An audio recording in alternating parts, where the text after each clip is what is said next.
देहरादून में आयोजित साहित्य महोत्सव के अवसर पर उत्तराखंड के मुख्यमंत्री पुष्कर सिंह धामी ने कहा कि आयोजन साहित्य और संस्कृति के क्षेत्र में कार्यरत सभी लोगों के लिए प्रेरणा का स्रोत है। उन्होंने बताया कि राज्य सरकार स्थानीय कलाकारों को आगे बढ़ने के लिए निरंतर प्रयास कर रही है।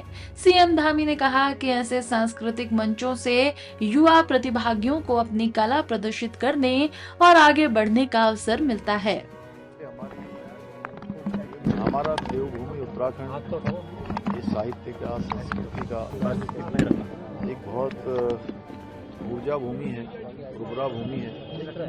यहाँ पर महादेवी वर्मा जी से लेकर रविंद्रनाथ टैगोर अनेक हमारे साहित्य के क्षेत्र में बड़े साहित्यकारों ने, बड़े गीतकारों ने, कवियों ने यहाँ पर अपने लेखन किए हैं। और आज यहाँ पर जो देहरादून में ये लिटरेचर फेस्टिवल आयोजित हो रहा है, निश्चित रूप से ये हमारे सभी जो नवोदित उदयमान हमारे ऐसे साहित्य के क्षेत्र में, संस्कृति के क्षेत्र में काम करने वाले हैं, उन सब लोगों के लिए एक बहुत प्रेरणा का कारण बनेगा। उन सबको आगे बढ़ने का अवसर प्रदान करेगा, एक मार्गदर्शन का काम करेगा।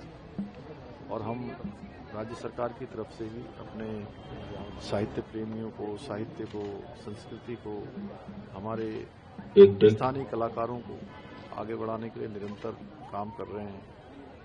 लाइफ टाइम अवार्ड दे रहे हैं, अचीवमेंट पर साहित्य के क्षेत्र में काम करने वालों को पुरस्कार दे रहे हैं, साहित्य गौरव सम्मान दे रहे हैं। और लगातार हम साल में कई सारे हमारे साहित्य के क्षेत्र में काम करने वाले लोगों के साथ बैठकें भी करते हैं, उनके साथ समीक्षा भी करते हैं। उनके जो सुझाव होते हैं उनको हम राज्य सरकार के कामों में भी ला रहे हैं। सीएम सर, कल आप उस गांव में भी गए जहां आपका जन्म हुआ, और अगर बात करें तो आप जिस तरीके से भावुक भी हुए और आपने अपनी बातों को भी रखा। अगर हम विकास को लेकर के बात करें तो कितना बदला है, इसकी विकास की कितनी तस्वीरें निकल कर नहीं सामने आई? अभी विकास बहुत हुआ है, लेकिन अनवरत रूप से विकास एक ऐसा विषय है कि जो अनवरत रूप से चलने वाला है। थोड़ा हो जाएगा तो बहुत हो जाएगा, ऐसा नहीं है।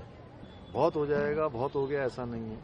ये अनवरत रूप से चलने वाला है। लेकिन मैं जिस गांव में पैदा हुआ, ऐसे उत्तराखंड के हमारे हजारों गांव हैं जो सीमांत क्षेत्र में भी हैं, जहां पर प्रकृति का अनुपम उपहार उन गांवों के लिए है। बहुत सारी संभावनाएं उन गांवों में हैं।